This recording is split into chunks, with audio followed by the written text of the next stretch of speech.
আসসালামু আলাইকুম প্রিয় দর্শক, আশা করছি সকলেই ভালো আছেন। প্রিয় দর্শক, আবারও হাজির হলাম আপডেট ও গুরুত্বপূর্ণ একটি নিউজ নিয়ে। প্রিয় দর্শক, আওয়ামী লীগের এক নেতা একটি মেয়েকে 14 দিন টানা ধর্ষণ করেছে। প্রিয় দর্শক, আর তাকে বিয়ের প্রলোভ দেখে এই 14 দিন ধর্ষণ করেছে, কিন্তু সেই ভিডিওটি ক্যামেরায় রেকর্ড করে রেখেছিল এবং তাকে বারবার ধর্ষণ করেছে ভয়ভীতি থেকে। প্রিয় দর্শক, তাকে বলেছিল বিয়ে করবে, সে বিয়ের আশ্বাস দেখিয়ে তাকে কিন্তু বারবার তার ক্ষতি করেছে।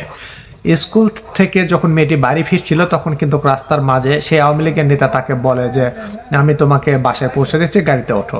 এক পর্যায়ে গাড়িতে নেওয়ার পর সে মেয়েটির বাড়ির সামনে তাকে নেমে না দিয়ে গাড়িটা টেনে নিয়ে গিয়ে সেই আওয়ামী লীগের নেতা তার বাসায় নিয়ে যায়।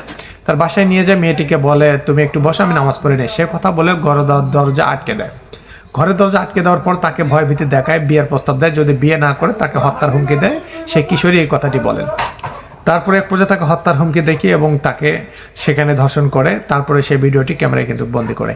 এভাবে টানা 14 দিন তাকে ধর্ষণ করার পরে তাকে বিয়ে করতে চায়। অবশেষে তাকে বিয়ে না করে এবং সে পাত্তা দেয় না মেয়েটিকে। আর দর্শক, পুরো দাবিতে পুলিশ সদস্যের বাড়িতে গত 4 দিন ধরে অনশন করছেন এক কলেজ ছাত্রী। 25 ফেব্রুয়ারি দুপুর থেকে লালমনিরহাট উপজেলার তুষভান্ডার ইউনিয়নের পুলিশ সদস্য রাব্বি আল মামুন ওরফে ইস্তিয়াক বুলবুলের বাড়িতে অনশন শুরু করেন এই কলেজ ছাত্রী। অনশনরত অনার্স 3য় বর্ষের ছাত্রীর বাড়ি রংপুর বদরগঞ্জ উপজেলায়। আমরা একটা হোটেলে এক সপ্তাহ থাকি, থাকার পর বলছে তুমি বাসায় চলে যাও, আমি তোমাকে আমার ছুটি দিবে, জানুয়ারি ফেব্রুয়ারি মাসের দিকে ছুটি দিবে, আমি তোমাকে নিয়ে আসবো।